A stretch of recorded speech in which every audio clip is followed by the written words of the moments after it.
Hi everybody! Alright, I'm making this a video to help others, so it's a Heal Humanity video. And this video is to introduce Archangel Lucifer. So if you don't feel comfortable receiving healing from Archangel Lucifer, you just don't continue watching it. But this video is to really help you get a feel for what he's like and how he heals. I absolutely adore him. I work with him all the time. I talk to him all the time. He's helped me a lot in my life. And I know that, as I was raised a Catholic, so obviously you're taught that Lucifer is the fallen angel, and so you don't want to talk to Lucifer. So one thing I'm a really big fan of is whatever you were taught is right and wrong. You just take like a washer or something and you just scrub that out and you say, you know what? The truth is, love is the only thing that ever was real, ever is, and ever will be real. Lucifer is quite loving, quite profound, and has transformed my life even. And so I'm a big voice to help promote, bring him back to the forefront as the beautiful archangel that he is.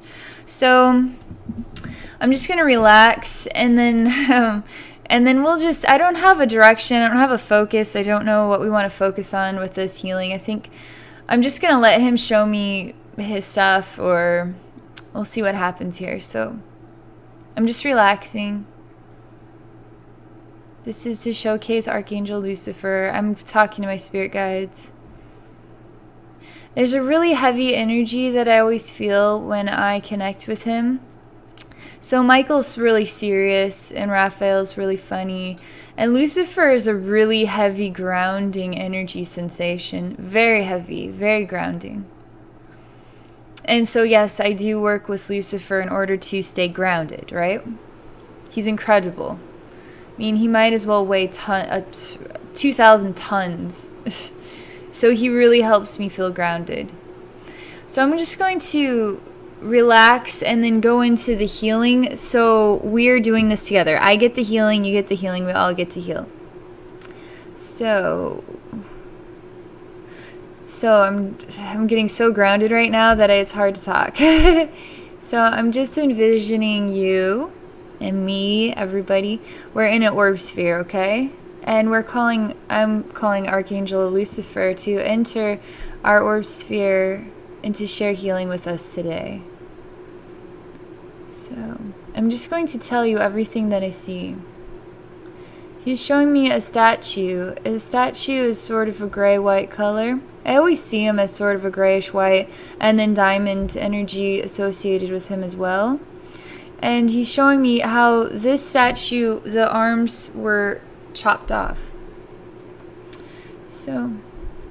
But yet we see the statue is sort of like a Greek statue, and the man has quite developed abs, even thinking as well, but yet has no arms. It's just sort of looking down in a contemplative way, like he is thinking, but he has no arms, and then also his body. This is fascinating too, because I get to see him with arms, but yet he has no arms. And then I also see him as a gladiator, and so he's got like a discus, and yet he has no arms either. So we see simultaneously the statue with no arms, while simultaneously this statue also has different reflections. So this one's the thinking one, and then the discus, the gladiator statue, but no arms. So he's really excited right now. He's excited to watch me think about what this means, because there's some contemplative wisdom about this associated with him, associated with us all. So I'm just waiting for the next scene patiently.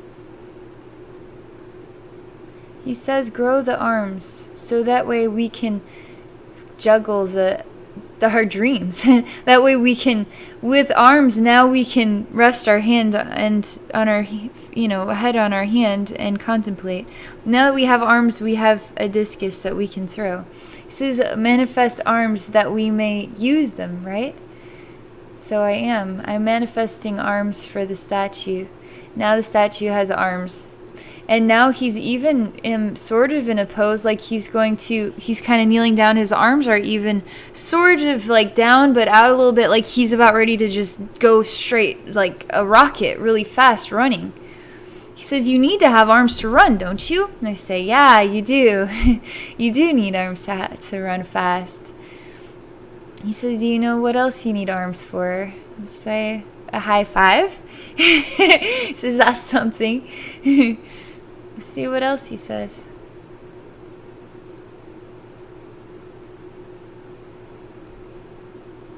He's talking about embrace, to hug each other. He's talking about how hands and arms are important for sharing affection too. Not just for accomplishing running or discus or thinking or high five, but something much more meaningful than that.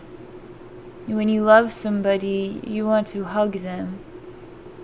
So he's sharing that about arms too. He's sharing something really deep and meaningful about love. Love that comes from deep within the heart. Love that turns things from this sort of gray-white statuesque color. Now things are in living color when we are feeling love in our heart. And then the love comes out of our hearts. And he's showing me love coming out of the heart is quite like you have a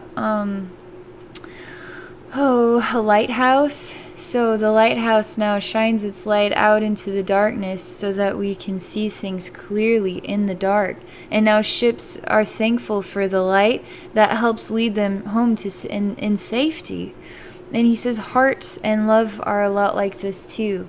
They create light beacons that help guide us and help lead us and help us find our way and help us find our way in darkness, is what he says.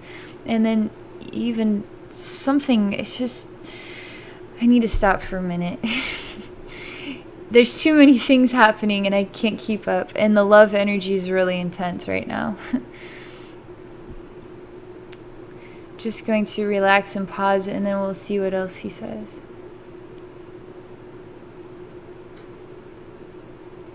He's basically standing on top of the lighthouse. It's dark everywhere and it's raining. He's taking the top off of the lighthouse right now. He says the top we want the light to come in all directions. So obviously the light, I think there's some sort of mirror that is associated with how this works, but we're altering the truth. He's taking the top off and now the light is shining upward too. He's taking all the glass off and he's basically taking it all apart. So all there is this suspended light and now it is shooting in all these directions. He says this light is love. Love then creates light. He says, do you know that love creates light? He says the more love we share, the more we feel the light. When we feel scared, we feel our light extinguished because love is not fear.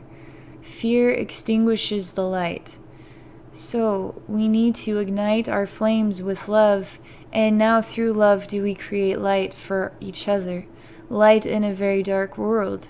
And now allow that light to expand out and touch everybody, touch even the darkness itself.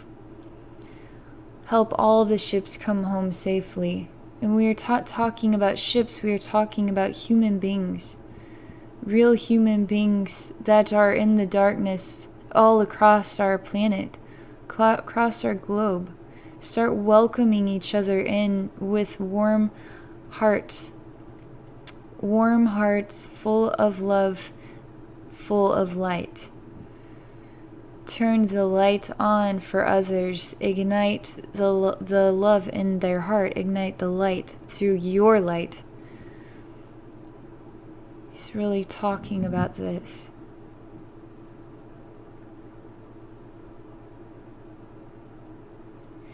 He's talking about how we need to let go of the contamination of darkness. Darkness that extinguishes light and then inspires us to feel. Basically, he's showing me a child that was sitting, that there was light, and then light extinguished. Child is in the hallway. It has roads in different directions through a home, into the bathroom, into a bedroom, into the kitchen, into a living room, wherever. But now the perception changes and the child seems to be moving backward into a dark closet, and the door now shuts. Now there are no roads, not even in this dark place. Now we just feel like holding ourselves and rocking. This is, do not let the dark do that. Not when there are so many here that can be light for each other, for everybody.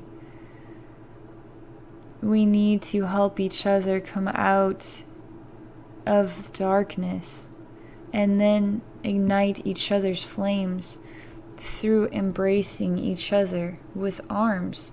We are human beings who have arms that can help each other, hands that help, arms that hug.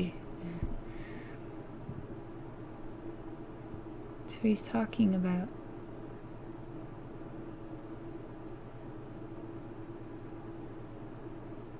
He's talking about loneliness, but he's also talking about deception too.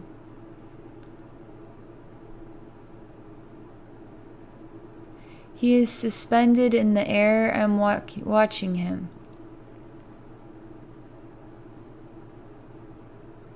He is showing me he is a man with no wings. He is showing me he is an angel with very large wings.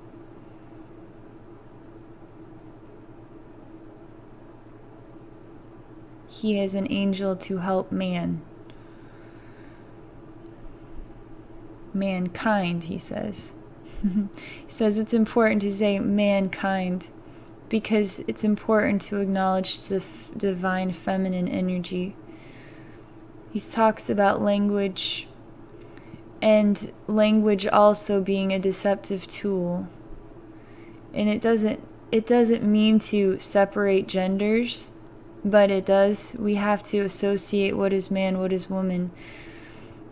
There's something interesting about how language raises you into a realm of perception that seems to not include women as much. He really wants to focus on the divine feminine energy. Because women have, he's talking about women and a nurturing heart.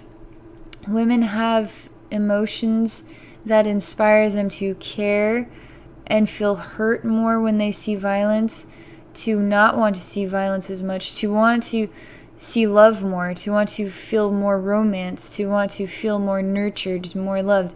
Women are more associated with that energy vibration, and women need to be brought forward to help heal this world, to help be beacons of light. That's the best I can translate this. Let's see what else he says. He's talking, so he shows me a hand, and then he shows me a ring on a finger, and then he takes the ring off and shows that it is about unity. When you marry or when you become in union with another, you wear a circular ring. It is about unity and oneness. But he's showing the globe now. And then there's a relationship with us being partnered with the earth. Human beings, male, female, now in marriage, in oneness, in unity with the earth, is what he's saying. We have a partnership, we have a marriage with the planet. We need to be honoring, respectful of this earth, but of each other, just like in a marriage, just like in a commitment. He's showing me the fingers broken. Fingers were broken in this marriage. He says, let's heal the hand. Let's make the hand heal so it can touch again. And then allow another hand then to hold it as a sort of an affectionate symbol, a symbol of love and healing. He specifically wants me to note that it was the female hand that was broken. The female hand that trusted, wore the ring, is broken. So let's heal the female hand.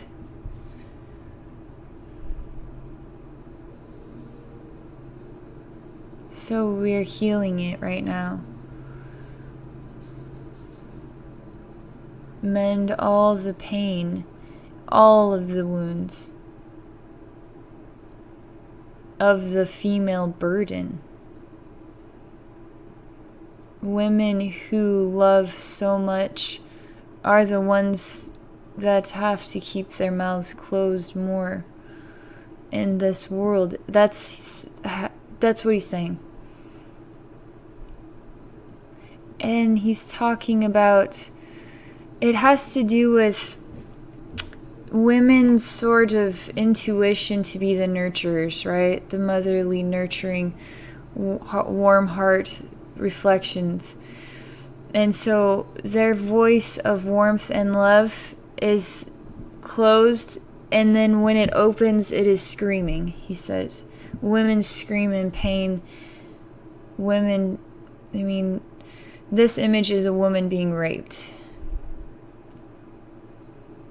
And that in today's society, people watch TV and watch women being raped and do not have a relationship with that disgusting image. And we don't associate with how disgusting that is. We just watch it as part of the program. How many other images you see showing me television, watch the program, see all the men go to war, and then one woman carrying child screaming, and then is gunned down. We watch the program, we have no association with how disgusting that is. We don't care, is what he says. But do you care? So he says, do you care about that woman and child? Or is it just a program? So he says. He says, people are real. People have hearts that beat. People have feelings. People feel broken here. That's what he says.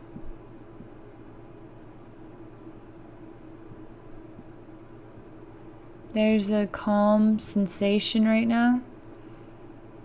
And it's really warm. It's a really warm liquid sensation.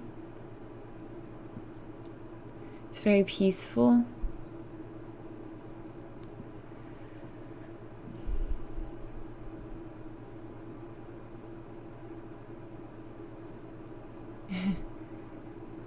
He's talking about,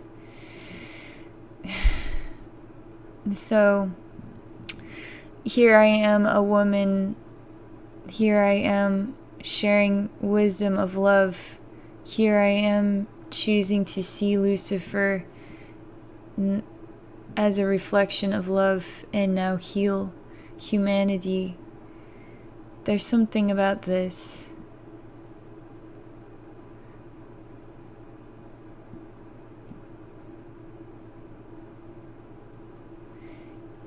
He's talking about,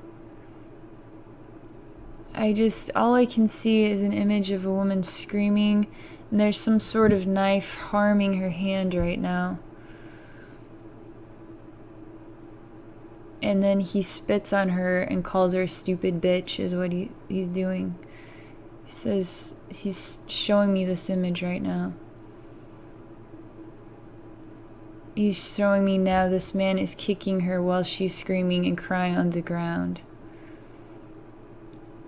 He does not care about the value of another human being. or the fact that she is a divine feminine creation. He's not saying anything else right now.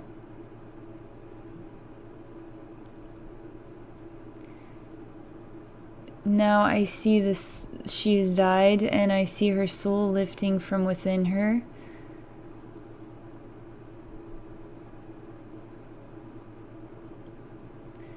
And the soul is looking around at the world, at the body, at the man. It is evaporating in the light now.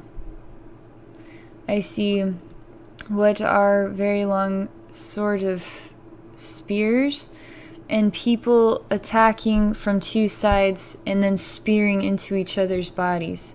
Men and then men spearing each other's bodies, and she is in the center of the violence. The spears are going through heads, they're going through eyes, they're going through the mouth, they're going through the throat, they're going through every part of the body, and it's very disgusting, very gruesome. And she is still in this, her dead body is in the center of the violence. There's an odd dog here that's barking, and it's by the woman. The dog is barking. The dog is really sad that the woman is not there. The woman is dead. Nobody sees her, and nobody sees the dog either. They just see each other and see what their focus is killing each other. He said, is that the focus of mankind, to kill each other? He's talking about, he says violence, he says rape. He says purify these thoughts with love that creates light, that creates healing, that manifests as change across the globe.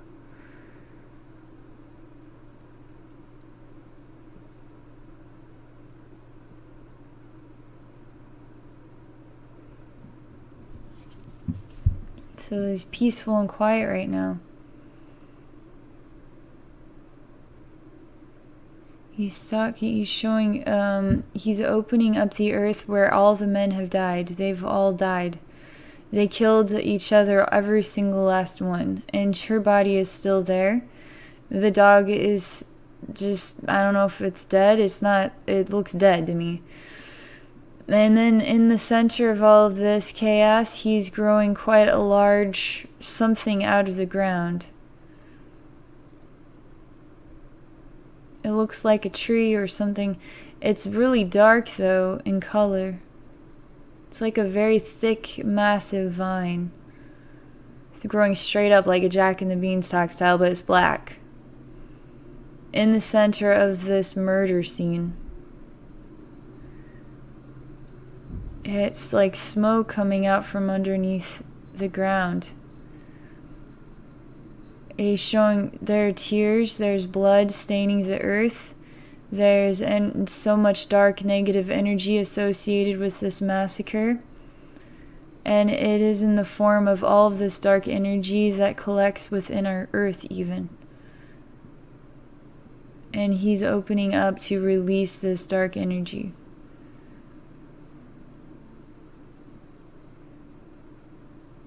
He says, love each other. He says, seriously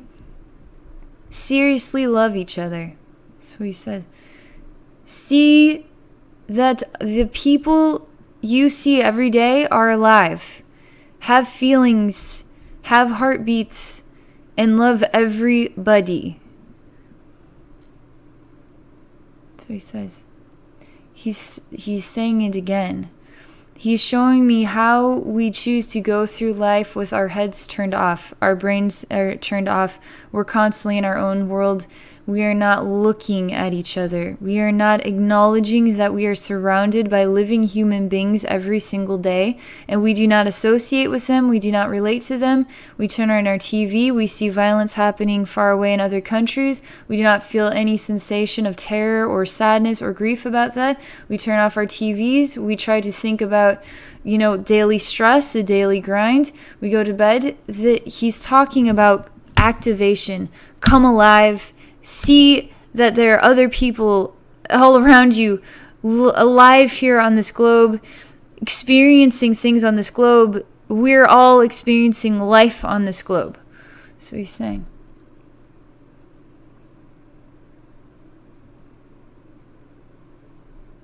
He's really insistent on, he won't stop showing me eyes that are closed, but eyes that are open, but they're closed. So how open are our eyes to the world around us? How open are our eyes? How open are our senses even? How well are we feeling the world around us and experiencing it?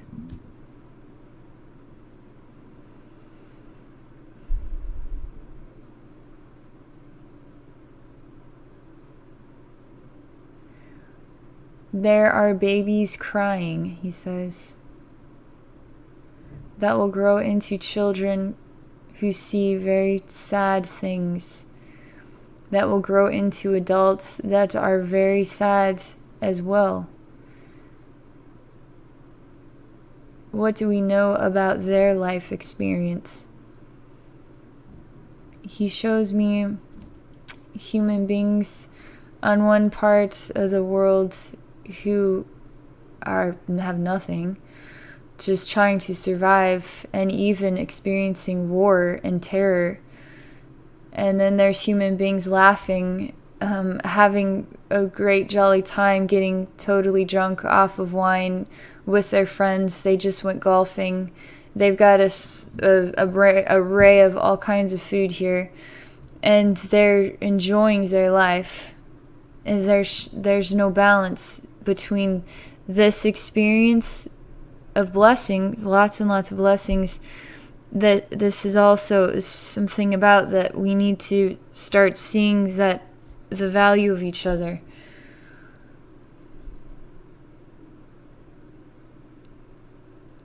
Because he says, what is one day this sad image now will get to experience joy, then this joyful image will one day now experience the nightmare too.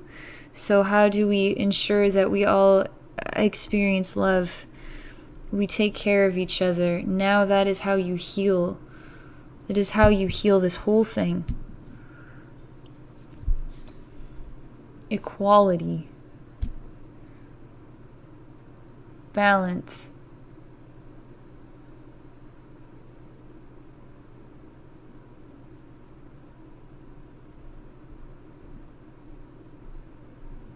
So I'm waiting to see if there's anything else.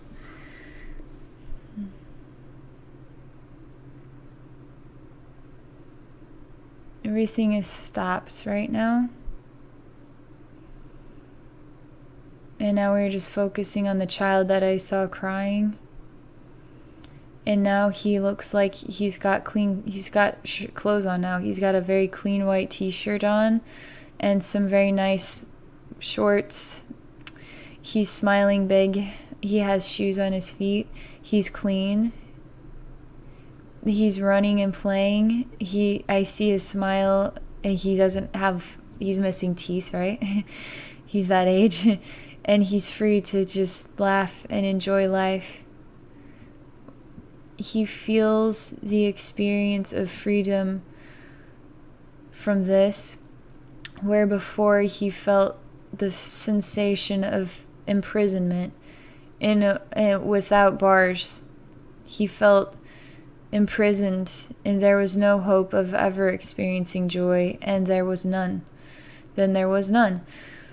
And so he is completely free, right? But how free is he? He feels like he is imprisoned in the experience. But now, when there becomes a balance from one sharing with the other, there's joy that we both feel. When he is given to, he smiles, he feels freedom, right? And now, from this side, there's joy in the heart, knowing that you helped another human being.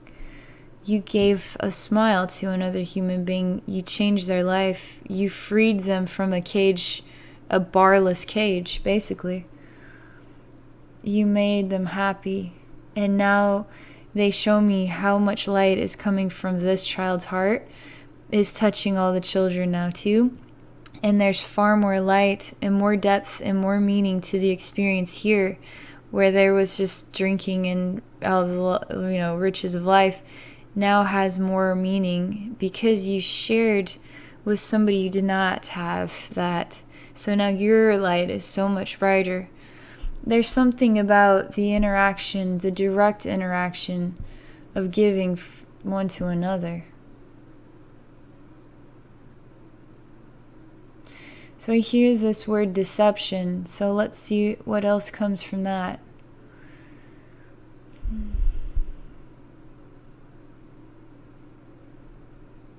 Shows me a picture of a young girl, a young boy.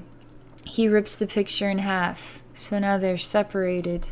Not in oneness with each other, separated. Girl, boy.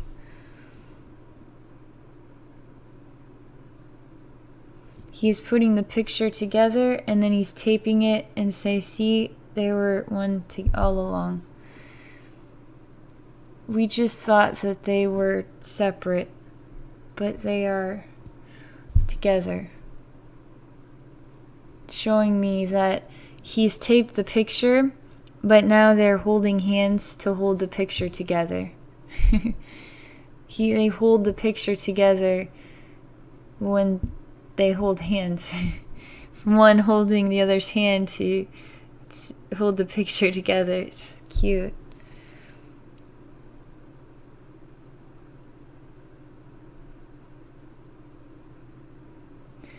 So they're showing me this evil entity is trying to rip the picture apart with tape and all, just sort of coming off. But when it gets to their united hands, he can't rip it apart. He can't destroy the bond of love. Love so strong that it even mends the broken part of the picture. So, and then it makes the picture so strong that it's not rippable at all. Love creates that bond so strong that it even heals the ripped page. Now they're looking at each other and facing each other, holding each other's hands.